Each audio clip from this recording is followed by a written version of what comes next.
며느리가 시어머니 몰래 집을 팔려고 했습니다. 15억짜리 집이 하루아침에 남의 손으로 넘어갈 뻔했죠. 하지만 딱 한 사람이 이 모든 걸 막아냈습니다. 그 사람이 누구일까요? 지금 사연 시작합니다. 서울 은평구의 한 조용한 주택가, 70대 중반의 김순자 할머니는 30년 넘게 이 집에서 살아왔다. 남편이 세상을 떠난 후 혼자 사는 지 벌써 5년째. 2층짜리 단독주택은 비록 낡았지만 할머니에게는 평생의 추억이 담긴 보물 같은 공간이었다. 어머니, 제가 왔어요. 며느리 박미영이 현관문을 열며 들어섰다. 40대 초반의 미영은 겉으로는 늘 웃는 얼굴이었다. 손에는 과일 바구니를 들고 있었다. 요즘 날씨가 추운데 건강은 괜찮으세요? 그래, 고맙다. 바쁠 텐데 자주 와줘서. 순자 할머니는 며느리의 손을 꼭 잡았다. 아들 부부는 강남에 아파트를 얻어 살고 있었고 주말마다 이렇게 찾아와주는 며느리가 고마웠다. 미영은 거실을 둘러보며 말했다. 어머니, 이 집 관리하시기 힘드시죠? 너무 크고 계단도 가팔라서 혼자 사시기엔 위험해요. 그녀의 목소리는 걱정으로 가득했다. 요즘 노인분들 계단에서 넘어지는 사고가 얼마나 많은데요. 괜찮아. 내가 익숙한 집인데 뭐. 할머니는 손을 저었다. 하지만 미영의 말에도 일리가 있었다. 최근 무릎이 자주 아파서 2층에 올라가는 게 점점 힘들어지고 있었다. 어머니, 제가 요즘 알아보니까 신축 아파트 중에 좋은 곳이 있더라고요. 엘리베이터도 있고 관리도 잘 되고요. 한번 보러 가실래요? 미영이 조심스럽게 제안했다. 할머니는 잠시 생각에 잠겼다. 아파트라. 나이 들어서 이사는 좀 그런데. 그녀는 집안을 둘러봤다.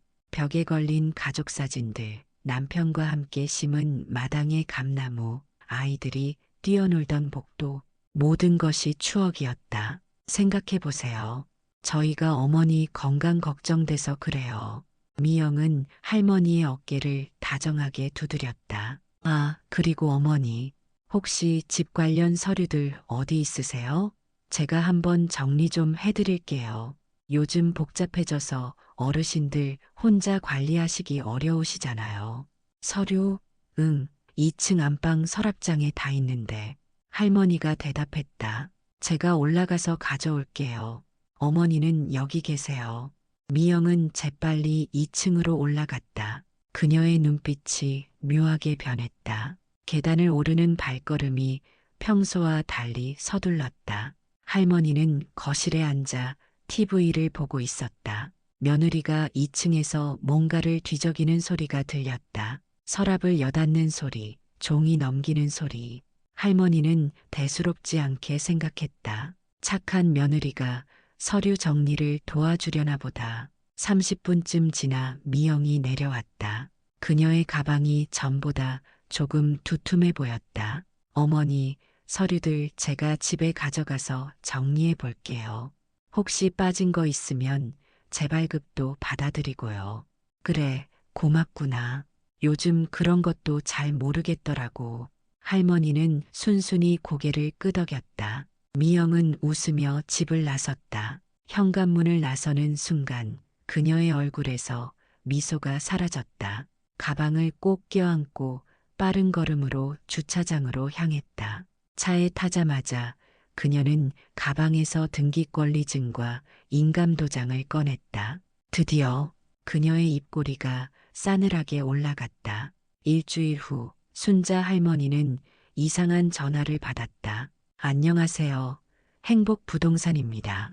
은평구 5호동 XXX번지 주택 매물 관련해서 연락드렸는데요. 네, 무슨 말씀이세요? 할머니는 당황했다. 저 집 팔 생각 없는데요. 아, 그러세요? 저희가 며칠 전에 의뢰를 받았는데 혹시 가족분이 연락하신 건 아니신지요? 부동산 중개인의 목소리가 의아해했다. 할머니는 전화를 끊고 며느리에게 전화를 걸었다. 미영아, 혹시 집 매물로 내놨니? 미영의 목소리는 태연했다. 아, 어머니, 그게 제가 그냥 시세나 알아보려고 상담만 좀 받았어요. 어머니가 나중에 아파트로 이사 가시려면 이 집을 처분해야 하잖아요. 미리 알아보는 거예요. 그래도 내 허락도 없이 할머니의 목소리에 불안감이 묻어났다. 어머니, 제가 어머니 걱정돼서 그러는 거잖아요. 요즘 부동산 사기도 많고 해서 미리 알아보는 게 좋다고 해서요. 미영은 능숙하게 말을 돌렸다. 아, 저 지금 회사에서 미팅 중이라 이따 다시 전화 드릴게요. 전화를 끊은 할머니는 마음이 불편했다. 뭔가 석연치 않았다. 그날 저녁 같은 동네에 사는 친구 이옥순 할머니에게 전화를 걸었다. 옥순아, 나 좀 이상한 일이 있어서 그러는데. 순자 할머니는 며느리 이야기를 털어놨다. 옥순 할머니는 걱정스러운 목소리로 말했다. 순자야, 요즘 뉴스 못 봤어? 자식들이 부모 몰래 집 팔아먹는 사기 사건 많다던데. 너 조심해야 돼. 설마 우리 며느리가 그럴 리가. 하지만 할머니의 목소리는 떨리고 있었다. 다음 날 할머니는 2층 서랍장을 확인했다. 등기권리증이 없었다. 인감도장도 사라져 있었다. 이게 무슨. 할머니의 손이 떨렸다. 며느리가 가져간 서류들 속에 분명 넣어뒀었는데. 할머니는 다시 며느리에게 전화를 걸었다. 미영아, 등기권리증 너 가져갔지? 그거 좀 돌려줘. 어머니, 제가 안전하게 보관하고 있어요. 어머니 집에 두면 잃어버리실까 봐요. 미영의 목소리는 여전히 부드러웠지만 뭔가 경계하는 느낌이 들었다. 아니야, 나 그거 있어야 해. 당장 가져다 줘. 할머니의 목소리가 단호해졌다. 어머니, 왜 그러세요? 저를 못 믿으세요? 미영의 목소리에 서운함이 묻어났다. 제가 어머니를 위해서 하는 건데, 그게 아니라 그냥 내 서류는 내가 가지고 있어야 마음이 편하잖니. 할머니는 애써 부드럽게 말했다. 알겠어요. 그럼 주말에 가져다 드릴게요. 미영은 시큰둥하게 대답하고 전화를 끊었다. 하지만 주말이 와도 며느리는 나타나지 않았다. 전화를 해도 받지 않았다. 할머니는 점점 불안해졌다. 혹시 옥순이 말이 맞는 건가? 며느리가 정말 뭔가 꾸미고 있는 건 아닐까? 그날 밤 할머니는 잠을 이루지 못했다. 창밖을 내다보니 검은 승용차 한 대가 집 앞에 서 있었다. 차 안에서 누군가 집을 쳐다보고 있었다. 할머니는 등골이 서늘해졌다. 며칠 뒤 할머니는 우편함에서 낯선 서류 하나를 발견했다. 등기소에서 온 통지서였다. 소유권 이전 등기 신청 접수라는 제목이 적혀 있었다. 이게 뭐야? 할머니는 떨리는 손으로 서류를 펼쳤다. 눈을 의심할 수밖에 없었다. 자신의 집이 매매 계약된 것으로 나와 있었다. 매도인은 자신, 매수인은 전혀 모르는 사람이었다. 할머니는 즉시 아들에게 전화를 걸었다. 준호야, 큰일 났다. 우리 집이 팔렸어. 엄마, 무슨 소리세요? 집을 누가 팔아요? 아들 준호의 목소리는 황당해했다. 나도 모르겠어. 등기소에서 통지서가 왔는데 집이 매매됐다고. 할머니는 울먹이며 말했다. 잠깐만요. 제가 지금 바로 갈게요. 준호는 서둘러 전화를 끊었다. 1시간 후 준호가 헐레벌떡 도착했다. 통지서를 확인한 그의 얼굴이 창백해졌다. 어떻게 이런 일이. 엄마, 도장이랑 등기권리증은 어디 있어요? 그게 미영이가 가져갔어. 할머니가 떨리는 목소리로 대답했다. 뭐라고요? 미영이가? 준호의 눈이 커졌다. 왜 그걸 미영이한테 줬어요? 서류 정리해준다고 해서. 나도 몰랐어. 설마 이럴 줄.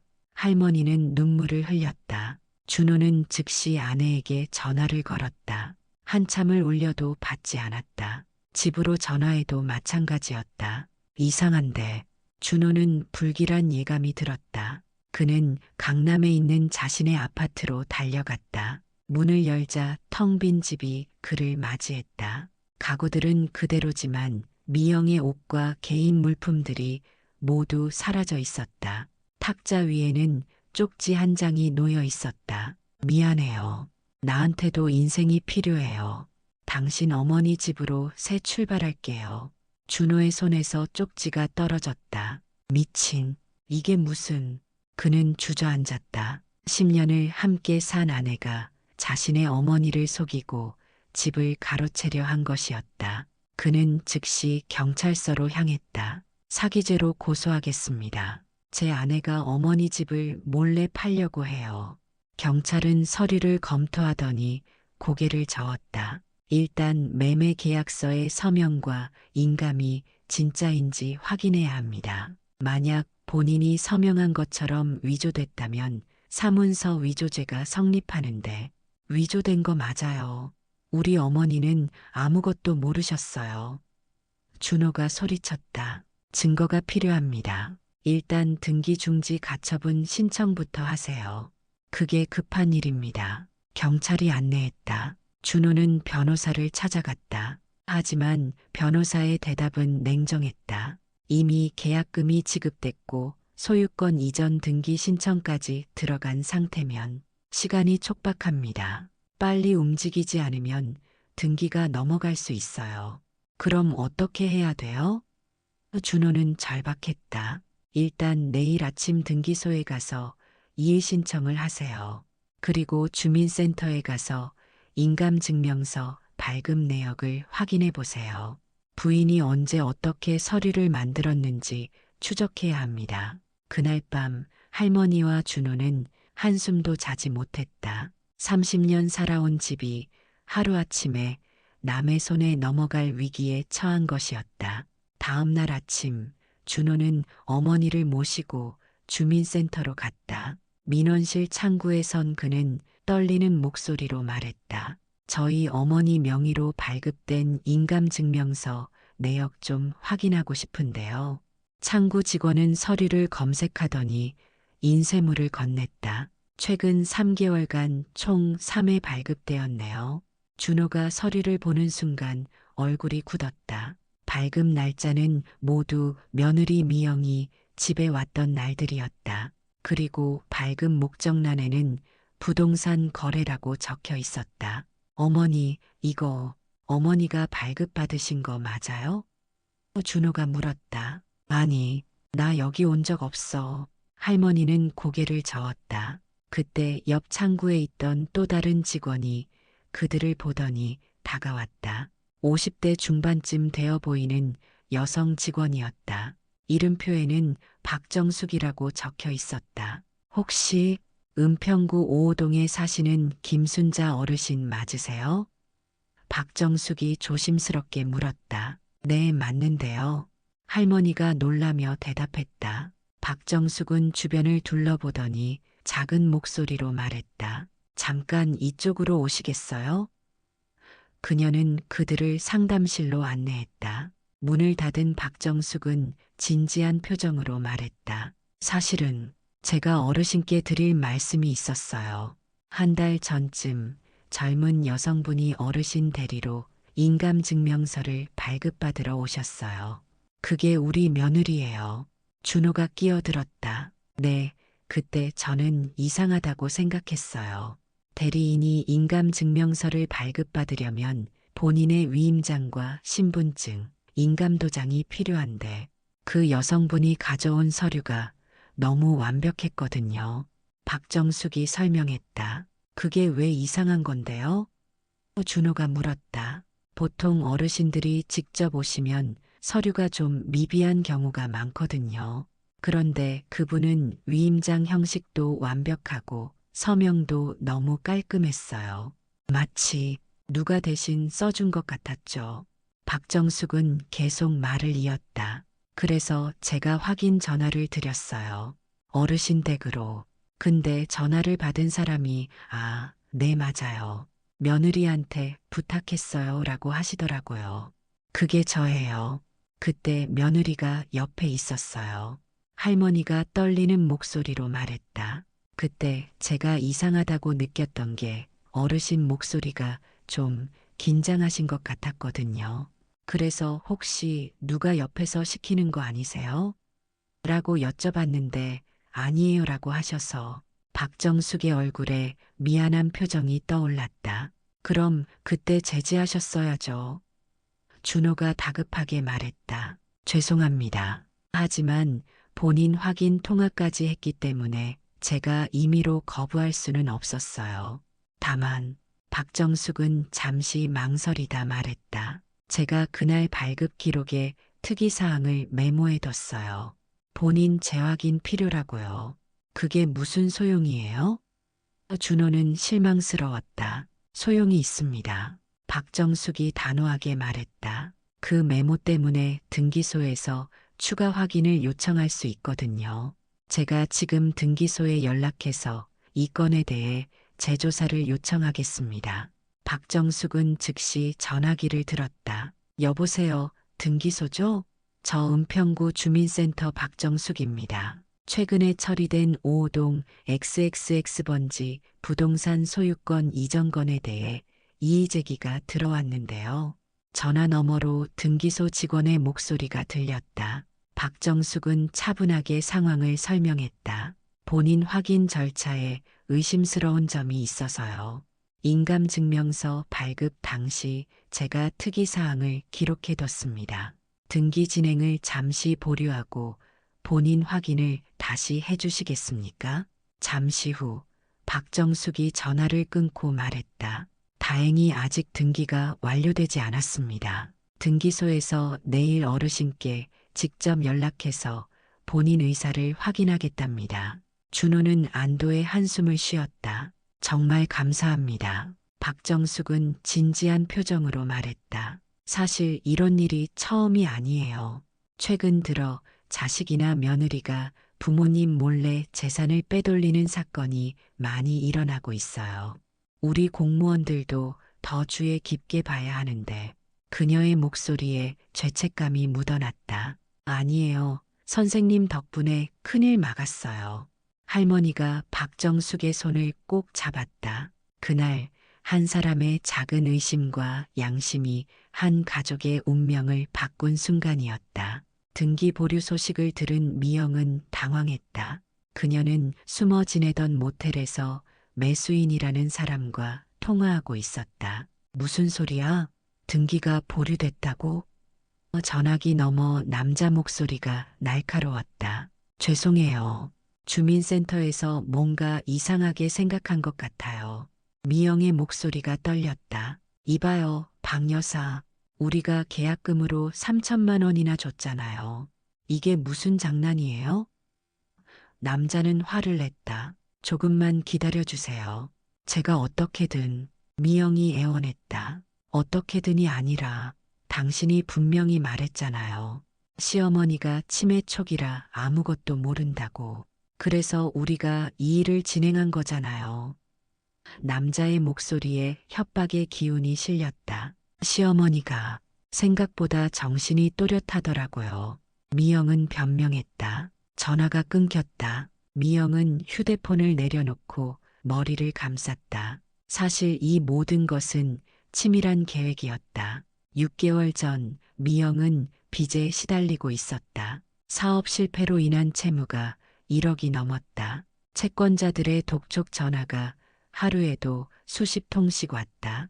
그러던 중 우연히 만난 부동산 브로커가 속삭였다. 시어머니 집 시세가 15억은 되겠는데요. 그걸 잘만 활용하면. 처음에는 망설였다. 하지만 빚의 압박은 점점 커졌고 미영은 결국 유혹에 넘어갔다. 브로커는 치밀한 계획을 세웠다. 일단 시어머니를 설득해서 서류들을 확보하세요. 인감도장과 등기권리증만 있으면 나머지는 제가 처리할게요. 미영은 몇 달간 시어머니에게 접근했다. 과일을 사들고 방문하고 효심 깊은 며느리를 연기했다. 그리고 마침내 서류들을 손에 넣었다. 브로커는 위조된 위임장을 만들었고 미영은 주민센터에서 인감증명서를 발급받았다. 그 주민센터 직원만 아니었으면 미영은 이를 갈았다. 박정숙 직원의 확인 전화가 모든 것을 망칠 뻔했다. 다행히 그때는 시어머니 옆에서 전화를 받게 해서 위기를 넘겼지만 결국 그 직원의 의심이 등기보리로 이어진 것이었다. 한편 경찰은 미영의 행적을 추적하고 있었다. 준호가 제출한 고소장을 바탕으로 수사가 시작됐다. 형사는 주민센터, 부동산, 은행 거래 내역을 모두 확인했다. 박미영 씨가 최근 3개월간 여러 차례 현금 인출을 했네요. 그리고 이 계좌로 입금된 3천만 원. 이게 계약금이군요. 형사는 서류를 검토하며 말했다. 더 충격적인 사실이 드러났다. 매수인으로 등록된 사람은 실제 존재하지 않는 유령 인물이었다. 브로커가 타인의 명의를 도용해 만든 가짜 신분이었다. 이것은 단순한 가족 간 재산 다툼이 아니라 조직적인 부동산 사기였다. 이거 큰 사건인데요. 형사는 상급자에게 보고했다. 비슷한 수법의 사기 사건이 최근 들어 여러 건 발생했습니다. 같은 조직일 가능성이 높습니다. 경찰은 미영의 휴대폰 위치를 추적했다. 그녀는 서울 외곽의 한 모텔에 숨어 있었다. 체포영장이 발부됐다. 그날 저녁 순자 할머니는 준호와 함께 거실에 앉아 있었다. TV 뉴스에서는 부동산 사기 조직 검거 소식이 나오고 있었다. 최근 들어 노인들을 대상으로 한 부동산 사기가 급증하고 있습니다. 경찰은 할머니는 눈물을 흘렸다. 내가 너무 순진했구나. 며느리를 믿었는데 어머니 잘못이 아니에요. 미영이가 잘못한 거예요. 준호도 눈시울이 붉어졌다. 10년을 함께 산 아내가 사랑했던 사람이 이런 일을 저지를 줄은 꿈에도 몰랐다. 그때 전화벨이 울렸다. 경찰서에서 온 전화였다. 김준호 씨, 박미영 씨를 체포했습니다. 내일 조사가 있으니 참고인으로 출석해 주세요. 마침내 진실이 모두 드러나는 순간이었다. 경찰서 조사실. 미영은 수갑을 찬 채 고개를 숙이고 앉아 있었다. 형사 앞에는 증거 서류들이 산더미처럼 쌓여 있었다. 박미영 씨 사문서 위조, 사기, 인감도용. 죄목이 한두 가지가 아니네요. 형사가 냉정하게 말했다. 브로커 이 씨와 공모해서 시어머니 재산을 빼돌리려 한 건 맞죠? 미영은 대답하지 않았다. 변호사도 없이 홀로 앉아 있는 그녀는 초라해 보였다. 처음엔 어떻게 시작된 겁니까? 형사가 다시 물었다. 한참의 침묵 끝에 미영이 입을 열었다. 빚 때문이었어요. 1억이 넘는 빚. 그녀의 목소리는 떨렸다. 사업이 망하고 채권자들이 매일 찾아왔어요. 남편은 아무것도 모르고 회사만 다녔고 그래서 시어머니 집을 노린 겁니까? 형사의 목소리에 비난이 섞였다. 브로커가 쉽다고 했어요. 시어머니가 혼자 사시고 치매 초기라고 하면 아무도 의심하지 않을 거라고. 미영은 얼굴을 가렸다. 제가 미쳤었어요. 정말 미쳤었어요. 시어머니한테 치매 같은 건 없던데요? 형사가 반박했다. 알아요. 다 거짓말이었어요. 제가 만든 거짓말. 미영은 흐느끼기 시작했다. 조사실 밖에서는 준호가 기다리고 있었다. 유리창 너머로 무너진 아내의 모습이 보였다. 한때는 사랑했던 사람. 그녀도 처음엔 착한 사람이었다. 언제부터 이렇게 변한 걸까? 형사가 나왔다. 김준호 씨 부인 진술을 다 받았습니다. 공범인 브로커도 체포됐고요.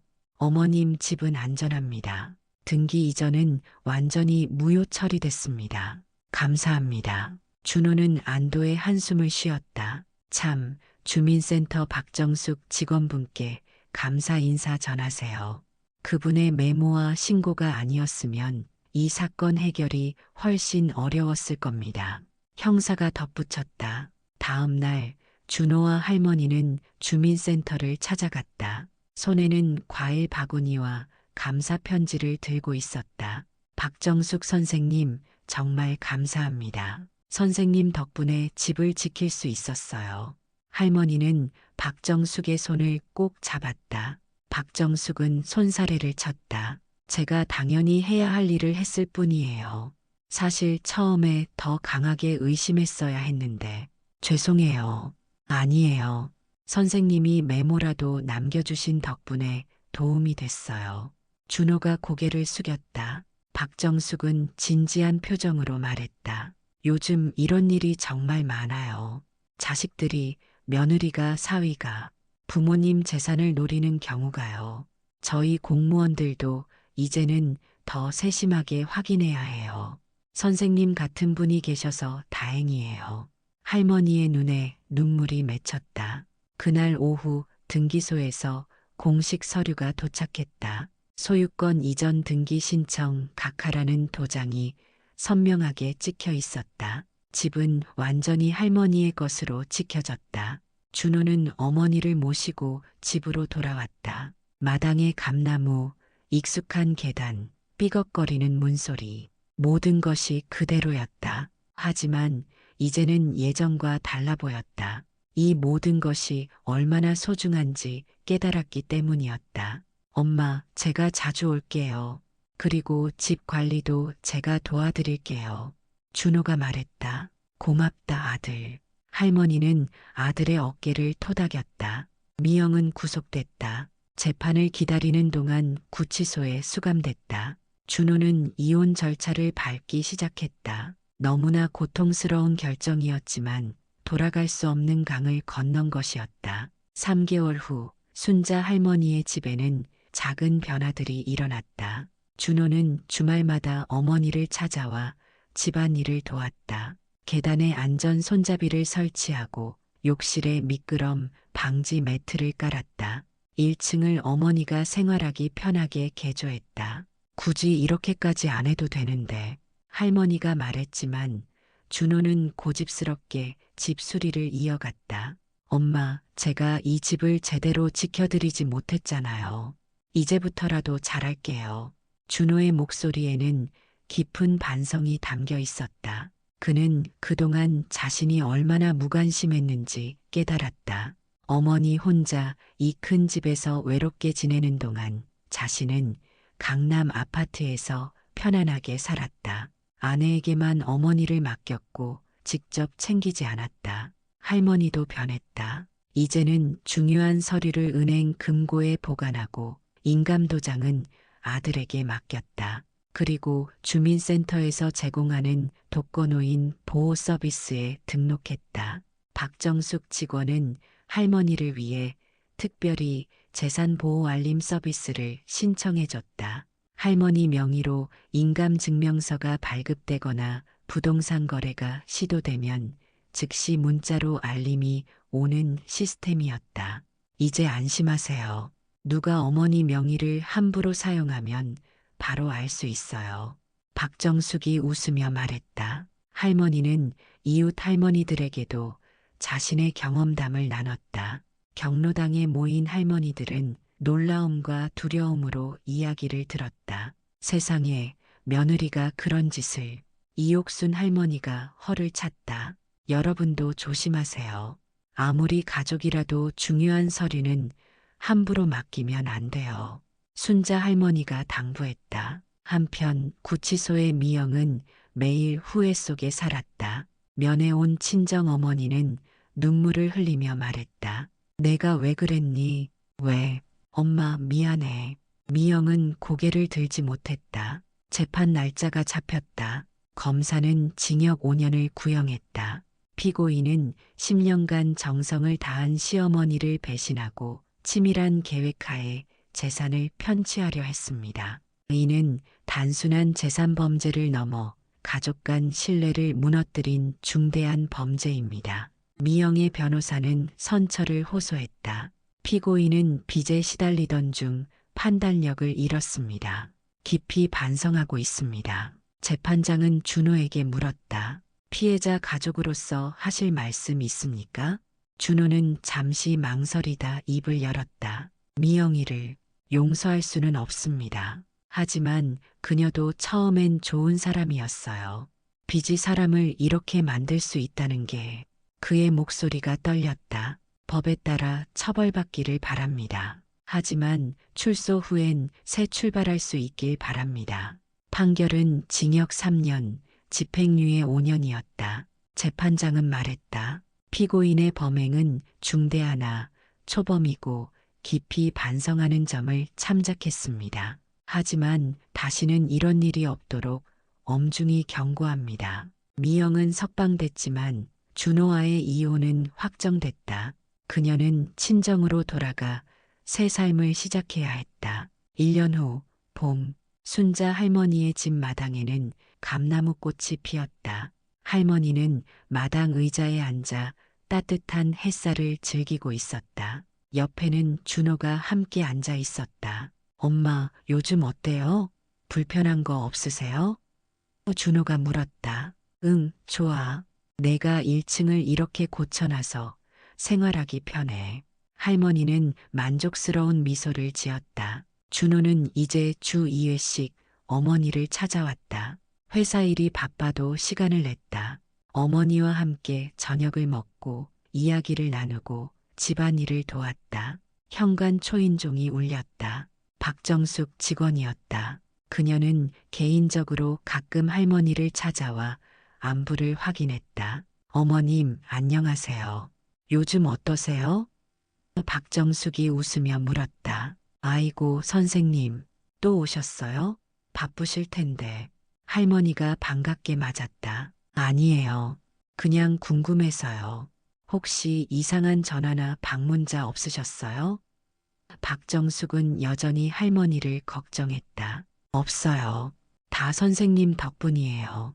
할머니는 고마움을 전했다. 세 사람은 마당에 앉아 차를 마셨다.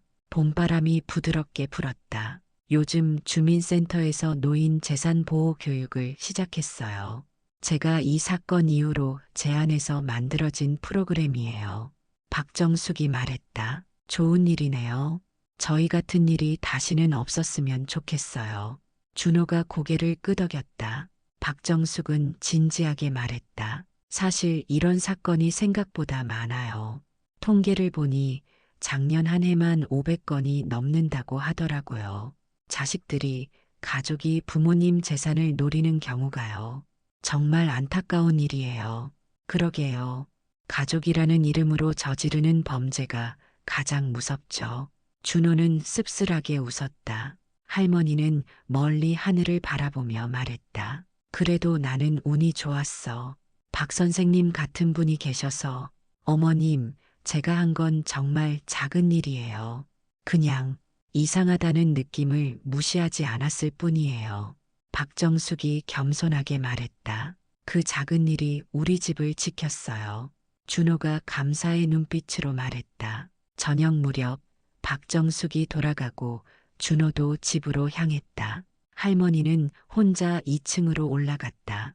예전처럼 자주는 아니지만 가끔 2층에 올라가 옛 추억을 되새겼다. 아들의 어린 시절 사진, 남편과 함께 찍은 사진들, 그 모든 추억이 담긴 이 집.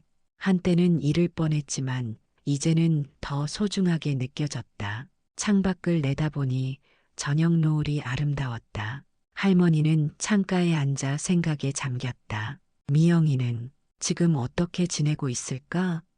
원망스럽기도 했지만 한편으로는 안타까웠다. 10년을 가족으로 살았던 사람이었으니까. 하지만 이제는 용서할 수 없었다. 신뢰는 한번 깨지면 다시 회복되지 않는 법이니까. 할머니는 창문을 닫고 1층으로 내려왔다. 거실 TV를 켜니 뉴스가 나오고 있었다. 최근 증가하고 있는 노인 대상 재산 범죄에 대한 경각심이 높아지고 있습니다. 할머니는 리모컨을 내려놓고 혼잣말을 했다. 세상 참 무서워졌네. 이 이야기는 우리에게 몇 가지 교훈을 남깁니다. 첫째, 가족이라는 이름으로 저지르는 범죄가 가장 아프다는 것. 둘째, 중요한 서류와 재산은 아무리 가까운 사람이라도 함부로 맡기지 말아야 한다는 것. 셋째, 공무원 한 사람의 양심과 주의가 한 가정을 지킬 수 있다는 것. 혹시 여러분의 부모님도 혼자 살고 계신가요? 혹시 누군가 부모님의 재산을 노리고 있지는 않나요? 오늘 당장 부모님께 전화해서 안부를 물어보세요. 그리고 재산 보호에 대해 이야기를 나눠보세요. 뒤늦은 후회보다 지금의 관심이 더 중요합니다.